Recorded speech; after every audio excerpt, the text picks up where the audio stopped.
Hello everyone, this is Garaj Yadav. In today's video, we will learn how to divide integers. So let's start. Divide करना है integers को, ठीक है। कैसे कैसे हो सकता है देखो ध्यान से। मल्टीप्लाई में बताया था, suppose that two positive integers है, मल्टीप्लाई करते हो रिजल्ट कैसा आता है, पॉजिटिव ही आता है, ठीक है।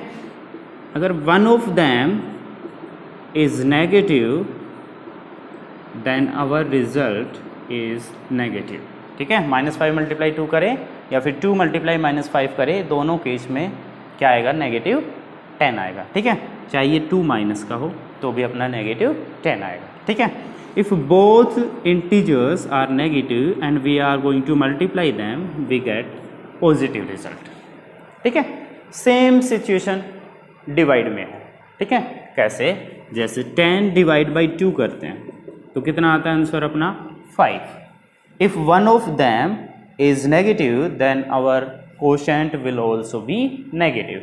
अगर -10/2 करेंगे तो अपना आंसर क्या आएगा, -5, और 10/-2 करेंगे तो भी अपना आंसर आएगा -5।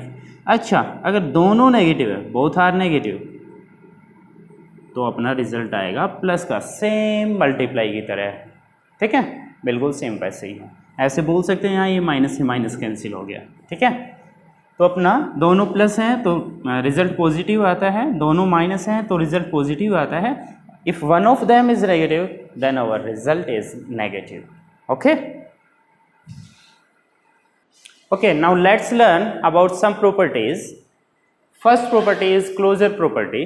क्लोजर प्रॉपर्टी क्या होती है, बेसिकली जैसे अपन इंटीजर्स की बात कर रहे हैं तो इंटीजर्स में 4 टाइप्स से अपनी क्लोजर प्रॉपर्टी होगी, एडिशन, सब्ट्रैक्शन, मल्टीप्लिकेशन, डिवीजन, ठीक है। तो एडिशन में तो क्लोजर प्रॉपर्टी अप्लाई होती है। अप्लाई क्यों होती है, because if we add 2 integers we always get an integer. किन्हीं भी 2 इंटीजर्स को ऐड करते हैं तो इंटीजर ही मिलता है, ठीक है। तो इसलिए क्लोजर प्रॉपर्टी एडिशन में अप्लाई होती है। सब्ट्रैक्शन में भी क्लोजर प्रॉपर्टी अप्लाई होती है। कोई भी 2 इंटीजर्स हैं उनको सब्ट्रैक्ट करो, हमेशा आंसर क्या आएगा, इंटीजर ही आएगा। तो इसलिए क्लोजर प्रॉपर्टी सब्ट्रैक्शन में भी होती है, अप्लाई होती है, ठीक है, इंटीजर्स के लिए। फिर बात करते हैं मल्टीप्लाई की। तो कोई भी 2 इंटीजर्स ले लो, आंसर अपना इंटीजर ही आता है मल्टीप्लाई में भी, तो इसलिए मल्टीप्लाई में भी क्लोजर प्रॉपर्टी अप्लाई हो रही है इंटीजर्स के लिए, ओके। अब बात करते हैं डिवाइड की। किसकी बात करते हैं, डिवाइड की। क्या किन्हीं भी 2 इंटीजर्स को डिवाइड करने से हमेशा इंटीजर आएगा, तो अपन बोलेंगे क्लोजर प्रॉपर्टी डिवाइड में भी है। और अगर ऐसा नहीं है तो बोलेंगे कि डिवाइड में क्लोजर प्रॉपर्टी अप्लाई नहीं होती है, ठीक है। चलो तो फिर देख लेते हैं क्या होती है या नहीं। जैसे 4 डिवाइड बाई 2 करें अपन, ये एक इंटीजर है, ये एक इंटीजर है, 4 को डिवाइड बाई 2 किया, अपना आंसर आया 2, वो भी एक इंटीजर है। चलो इस केस में तो आ गया, लेकिन क्या हमेशा ही ऐसा होता है, ये भी देख लेते हैं। जैसे 1 है, 1 डिवाइड बाई 2 करते हैं, ठीक है, 1 डिवाइड बाई 2 किया, ये अपना आंसर आया 0.5 and it is not an integer. ये एक इंटीजर नहीं है। इसका मतलब क्या होता है कि अगर किन्हीं भी 2 इंटीजर्स को डिवाइड करते हैं तो जरूरी नहीं है कि अपना इंटीजर ही आए, हमेशा इंटीजर नहीं आता, ठीक है। तो क्या बोलेंगे, the quotient of 2 integers may not always be an integer। जो कोसेंट होता है किन्हीं भी 2 इंटीजर्स का, तो जरूरी नहीं है वो हमेशा एक इंटीजर हो, ठीक है। तो इसलिए क्या बोलेंगे, integers are not closed under the operation of division. तो इसलिए इंटीजर्स डिवीजन में क्लोजर नहीं होते हैं। Our next property is commutative property, okay. Commutative property क्या थी, ऑर्डर चेंज करने वाली, ठीक है। जैसे अपन एडिशन में बात करें कम्यूटेटिव प्रॉपर्टी की, इंटीजर्स के लिए, है ना, बात किसके लिए कर रहे हैं, इंटीजर्स के लिए, ठीक है, इंटीजर्स के लिए। एडिशन में बात करें तो अपने को पता है 3 + 2 2 + 3 सेम होता है। ऐसे कोई भी 2 नंबर्स ले लो जिनका ऑर्डर चेंज करके ऐड करो तो हमेशा आंसर सेम आता है, तो एडिशन में कम्यूटेटिव प्रॉपर्टी होती है। सब्ट्रैक्शन में सेम नहीं आता आंसर, जैसे 3 - 2 करो और 2 - 3 करो, यहाँ तो आया आंसर 1, यहाँ आएगा -1, नहीं है इक्वल, तो इसलिए कम्यूटेटिव प्रॉपर्टी सब्ट्रैक्शन में नहीं होती। मल्टीप्लाई में होती है, ऑर्डर चेंज करके मल्टीप्लाई करो सेम आंसर आते हैं, चाहे 3 × 2 करो चाहे 2 × 3 करो, सभी के लिए, ठीक है। अच्छा अब बात करते हैं डिवाइड की।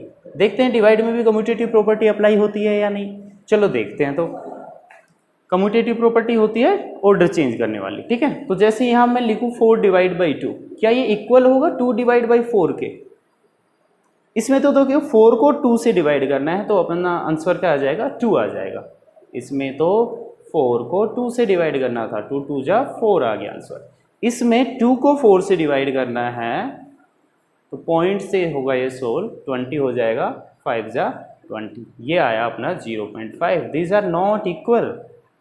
तो क्या बोलेंगे, कम्यूटेटिव प्रॉपर्टी डिवीजन में अप्लाई नहीं होती है। क्या बोलेंगे, integers are not commutative under the operation of division, कि डिवीजन के ऑपरेशन में इंटीजर्स कम्यूटेटिव नहीं होते।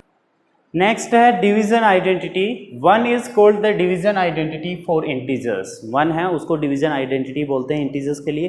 क्यों बोलते हैं, देखो ध्यान से। जैसे कोई भी इंटीजर है उसको डिवाइड बाई 1 करते हैं तो अपना वही आंसर सेम आ जाता है। -5 डिवाइड बाई 1 किया तो अपना आंसर सेम आ गया। तो 1 को डिवीजन आइडेंटिटी बोलते हैं। 1 को मल्टीप्लिकेटिव आइडेंटिटी भी बोलते हैं। जैसे 2 को 1 से मल्टीप्लाई करेंगे तो 2 ही आ जाएगा, -5 को मल्टीप्लाई 1 से करेंगे तो -5 ही आ जाएगा। तो इस 1 को मल्टीप्लिकेटिव आइडेंटिटी बोलते हैं और डिवीजन आइडेंटिटी भी, ठीक है। Okay, now let's solve exercise 1.4, ठीक है। फर्स्ट क्वेश्चन है सिंप्लीफाई। 15 डिवाइड बाई -3 है, तो मैंने बताया था कि one of them is minus है, इनमें से एक माइनस है, तो अपना रिजल्ट किस में आएगा, माइनस में आएगा। 15 को डिवाइड करो 3 से, 15 को 3 से करेंगे तो 3 5 जा 15, ठीक है। तो आंसर 5 आएगा, लेकिन माइनस का आएगा क्योंकि 1 नंबर है वो क्या है, नेगेटिव है, ठीक है। ये है तुम्हारा क्वेश्चन है 18 डिवाइड बाई -6।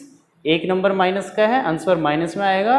18 डिवाइड बाई 6 करोगे तो 3 आ जाएगा, ठीक है। देन इसको क्या करेंगे, पहले ब्रैकेट को सोल्व करेंगे, इन दोनों को मल्टीप्लाई कर लो पहले, ठीक है। 12 7 से कितना होता है, 84। 84 डिवाइड बाई -14 है, ठीक है।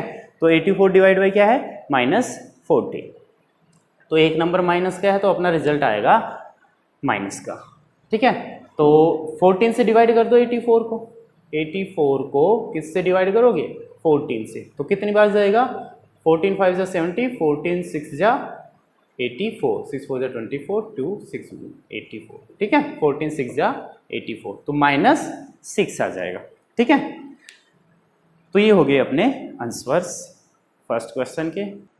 Okay, let's solve next question. तो इसका ए वाला पार्ट है 13 multiply 45 multiply 2 and divide by 4, ठीक है।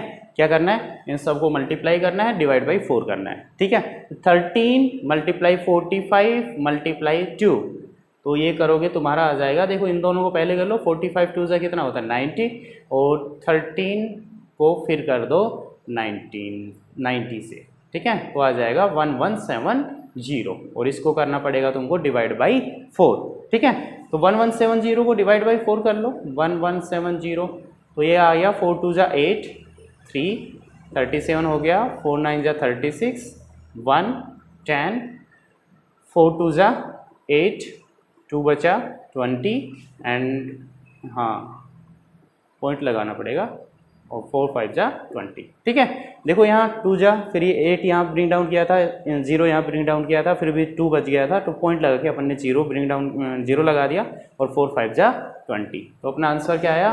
292.5। Okay okay, next part solve करते हैं इसका, बी वाला। उसमें 67 multiply 34 multiply 4 and then divide by 8, ठीक है।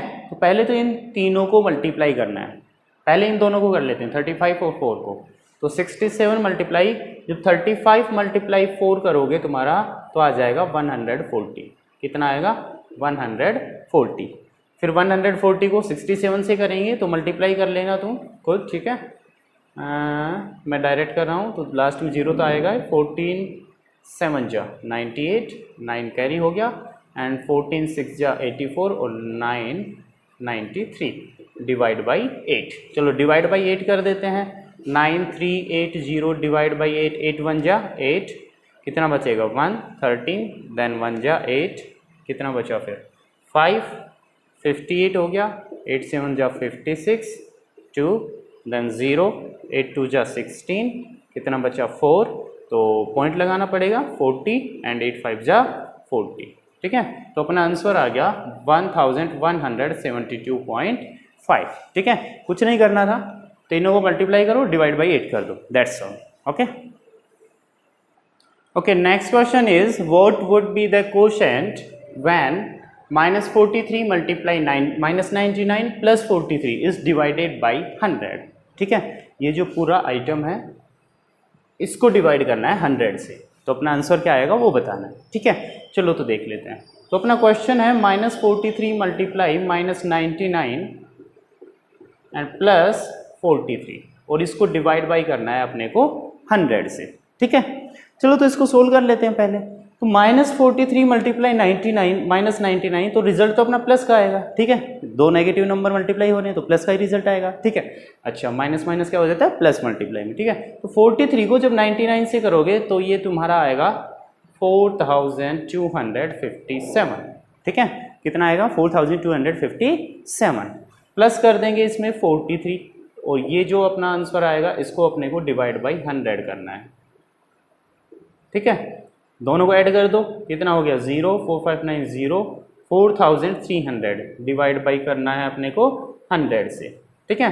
तो 4300 को डिवाइड बाई 100 कर लेना, ठीक है। लास्ट में जो तुम्हारा आंसर आएगा वो क्या आएगा 43, दिस इज अवर आंसर। तो क्या करना था, बिल्कुल सिंपल था, दोनों को मल्टीप्लाई करो प्लस 43 करो, ये करने से 4300 आया, डिवाइड बाई 100 करो तो 43 आंसर आ गया, that's all, okay. Okay, next question, fill in the blanks, ठीक है।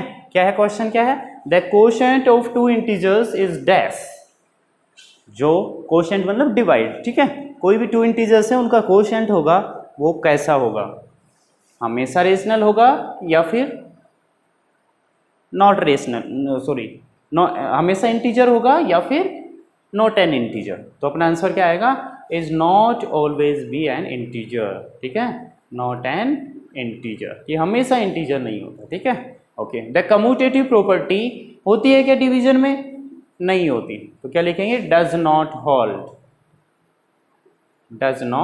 Hold for division of integers. Okay, next है द एसोसिएटिव प्रॉपर्टी भी डिवीजन में नहीं होती, does not hold, okay. Okay, next question easy है बिल्कुल, ठीक है, बस अपने को डिवाइड ही करना है। यहाँ देखो एक नंबर माइनस का है तो माइनस आंसर आएगा, और 7 से डिवाइड करेंगे तो 7 2 जा 14, ठीक है। अच्छा, यहाँ पे देखो दोनों नंबर माइनस के हैं तो अपना आंसर प्लस में आएगा, और अपने को 84 को 6 से डिवाइड करना है, ठीक है। तो 6 1 जा 6 2 और 24, 6 4 जा 24, कितना आएगा 14, ठीक है। यहाँ देखो दोनों, एक माइनस का है तो अपना आंसर आएगा माइनस का, 81 को 9 से डिवाइड करेंगे तो 9 9 जा 81, ठीक है। यहाँ देखो दोनों माइनस के तो आंसर प्लस का आएगा, 32 डिवाइड बाई 8 करेंगे तो 8 4 जा 32, है ना, ऐसे करके देख लेना, 8 4 जा 32, अपना आंसर आया 4। ओके, नेक्स्ट क्वेश्चन है, find the values of B for which A upon B is not defined, ठीक है। क्या बोला है, A upon B is not defined, मतलब ये डिफाइन ही नहीं हो, इसकी कुछ वैल्यू ही ना आए, ठीक है। तो ऐसी अपन बी की जगह क्या रख सकते हैं, तो अपना आंसर आता है 0, ठीक है। ऊपर मान लो एक ही जगह तुम्हारा 5 है, बी की जगह अगर तुमने 0 लिख दिया, we can't divide any number by 0, 0 से किसी नंबर को डिवाइड नहीं कर सकते। ये जो टर्म है ये अनडिफाइंड है, कैसी टर्म है ये, अनडिफाइंड, इसको डिफाइन ही नहीं किया गया, मतलब डेफिनेशन ही नहीं है इसकी। तो अपना आंसर में क्या आ जाएगा, बी की वैल्यू क्या हो 0, तो ये हो जाएगा अपना not defined.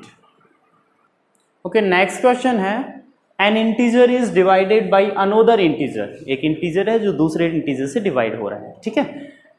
The quotient obtained has the same absolute value as the dividend, जो अपना डिवाइड किया, डिवाइड करने के बाद जो कोशेंट आया अपना, ठीक है, जो कोशेंट में कोशेंट की जो वैल्यू है वो सेम जो अपना डिविडेंड था, मतलब जिसको अपन डिवाइड कर रहे थे उसके इक्वल है, ठीक है। अभी एग्जांपल दूंगा फिर समझ में आ जाएगा।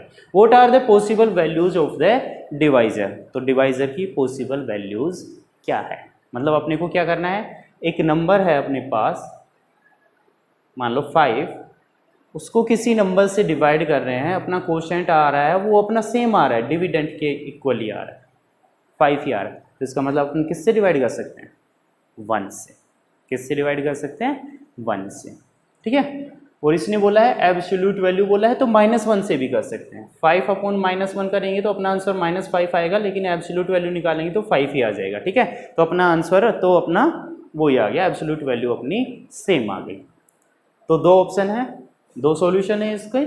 सॉल्यूशन में आ गया 1 और -1। किससे डिवाइड कर सकते हैं अपन? 1 से या फिर -1 से। 1 और -1 से डिवाइड करने के बाद उसकी एब्सोल्यूट वैल्यू निकालेंगे तो अपना आंसर डिविडेंड के इक्वल ही आएगा। जैसे 5 को 1 से डिवाइड किया 5 ही आ जाता है, ठीक है। -5 को, ये 5 को -1 से डिवाइड किया तो -5 आएगा, लेकिन एब्सोल्यूट वैल्यू तो 5 ही होगी ना उसकी। और इसने क्वेश्चन ने बोल रखा है पहले एब्सोल्यूट वैल्यू लेनी है, ठीक है। ओके, तो आंसर आएगा 1 एंड -1। ओके, नेक्स्ट क्वेश्चन है verify whether a plus B upon C is equal to a upon C plus B upon C whether a b c are integers by substituting 2 sets values for a b c। अपने को क्या करना है, ये जो अपना statement है a plus B upon सी है, अपॉन पूरे की था c, अलग अलग कर दिया, a upon C plus B upon C, c को डिस्ट्रीब्यूट कर दिया, ठीक है। अच्छा, तो ये दोनों इक्वल है क्या, इसको वेरीफाई करना है अपने को, ठीक है। अपने को वेरीफाई कैसे करना है? एग्जाम्पल का यूज करके, ठीक है। तो चलो तो देखते हैं फिर एग्जाम्पल का यूज कैसे करेंगे, ठीक है। ओके, देखो a की वैल्यू अपन कुछ भी ले सकते हैं, b की भी कुछ भी ले सकते हैं और c की भी वैल्यू कुछ भी ले सकते हैं, ठीक है। चलो तो देखते हैं फिर। हाँ, a की वैल्यू ले ली मैंने 1, b की वैल्यू ले ली 2 और c की वैल्यू ले ली 3। लेफ्ट हैंड साइड देखो क्या बनेगी। लेफ्ट हैंड साइड में क्या है? a प्लस बी अपॉन सी, ठीक है। a की जगह लिखेंगे 1 प्लस b की जगह लिखा 2 अपॉन c की जगह लिखा 3। तो आंसर क्या आया? 3/3 which is equal to 1। Right hand side निकाल लेते हैं, ठीक है। तो राइट हैंड साइड क्या है अपनी? a upon C plus B upon C. a की वैल्यू 1 अपॉन 3 प्लस b की वैल्यू 2 अपॉन 3। एलसीएम लेंगे 3 आएगा, 3 डिवाइड बाई 3 मल्टीप्लाई 1 आएगा, 3 डिवाइड बाई 3 मल्टीप्लाई 1 आएगा, तो 1 प्लस 2 मतलब 3/3 विच इज इक्वल टू 3 1 जा 3। LHS और RHS सेम आ गए ना, तो क्या बोलेंगे? Hence verified. क्या हो चुका है? ये वेरीफाई हो चुका है। ओके ओके, नेक्स्ट है वेरीफाई वेदर। ये स्टेटमेंट गिवन है, इसको वेरीफाई करना है और ABC कोई इंटीजर्स है। सेम क्वेश्चन है, वैल्यू ले लो, a की 1, b की वही ले लो 2, c की ले लो वही 3, ठीक है। चलो चेक करो, लेफ्ट हैंड साइड देखो। लेफ्ट हैंड साइड में क्या है? ऊपर a है तो ऊपर a की वैल्यू रख दी मैंने 1, नीचे b प्लस c है तो नीचे दोनों ऐड कर दिए 2 प्लस 3। अपना आंसर क्या आया? 1/5, ठीक है। चलो राइट हैंड साइड सोल्व करते हैं। तो राइट हैंड साइड में क्या है? a अपॉन b, a की वैल्यू है 1/2 हो गया, plus a upon c, a की वैल्यू 1 और c की वैल्यू 3, ठीक है। इन दोनों को कैसे ऐड करेंगे भाई? एलसीएम लेना पड़ेगा। 3 और 2 का एलसीएम कितना होता है? 6 होता है। 2 को डिवाइड करेंगे 6 से तो 3 आएगा, 3 को डिवाइड करेंगे 6 से तो नहीं, 3 से डिवाइड करेंगे 6 को तो 2 आएगा, ठीक है। तो 3 1 जा 3 प्लस 2 1 जा 2, अपना आंसर आया 5/6। क्या ये दोनों इक्वल है? नहीं है। क्या लिखना पड़ेगा? LHS is equal to is not equal to RHS it, ठीक है। तो क्या ये वेरीफाई नहीं हो सकता, ठीक है। तो क्या किया अपन ने? लेफ्ट हैंड साइड में ABC की वैल्यू रखी, राइट हैंड साइड में ABC की वैल्यू रखी, सोल्व कर लिया और देखा कि LHS और RHS दोनों सेम नहीं है। सेम नहीं है इसका मतलब ये वेरीफाई नहीं हो सकता, ठीक है। ओके, लास्ट क्वेश्चन है, if a upon b is equal to b upon a, what can you say about a and b? a और b के बारे में क्या बोल सकते हैं, ठीक है। क्या बोल रहे हैं? ये a को डिवाइड करे b से या फिर b को डिवाइड करे a से, दोनों कंडीशन में सेम आंसर आता है। तो ऐसा कब पॉसिबल है? जैसे 5 को मैं 6 से डिवाइड करूं या 6 को 5 से डिवाइड करूं, ये दोनों अलग अलग आंसर आएंगे। ये आंसर इक्वल कब होंगे? जब a और b दोनों इक्वल हो, मतलब 5 को मैं 5 से डिवाइड करूं, अब इसको उल्टा कर दो, इस 5 को इस 5 से डिवाइड करो, तो अपना आंसर क्या होगा? सेम ही तो होगा। ठीक है, दोनों की वैल्यू क्या हो? दोनों की वैल्यू इक्वल हो, when a is equal to b, तो अपना ये आ जाएगा 1 और इसकी भी वैल्यू आ जाएगी 1, तो ये अपना सॉल्यूशन हो जाएगा। थोड़ा अगर डिटेल में करना है तो अपन ऐसे कर सकते हैं इसको, a upon B is equal to B upon A, एक क्रॉस मल्टीप्लाई होता है। ठीक है, क्रॉस मल्टीप्लाई कैसे होता है? a को a से किया, a स्क्वायर आ गया, b को b से किया, b स्क्वायर आ गया। ठीक है, क्रॉस मल्टीप्लाई होता है, बीच में इक्वल टू का साइन ही रहता है, दोनों साइड स्क्वायर रूट कर देंगे। ठीक है, स्क्वायर रूट, तो स्क्वायर और स्क्वायर रूट कैंसिल हो जाता है, तो अपना आंसर आ जाएगा a upon a is equal to B. ठीक है, वैसे शॉर्ट में करना है तो तुमको ये पता होना चाहिए कि भाई ऐसे 2 नंबर्स के कैसे हैं जिनको मतलब उल्टा करके भी डिवाइड करें तो भी अपना आंसर सेम आए। तो ऐसे नंबर्स तो हो नहीं सकते, 5 अपॉन 6 करेंगे, 6 अपॉन 5, ये तो आंसर ही अलग अलग आएगा। ठीक है, तो कब आएंगे वो सेम? जब अपना a और b की वैल्यू इक्वल हो, 5 अपॉन 5 या फिर 5 अपॉन 5, दोनों इक्वल हैं, तो अपना a is equal to b answer आ जाएगा। Okay, thanks for watching this video and do this exercise in your notebook and ready for exam. Thank you very much.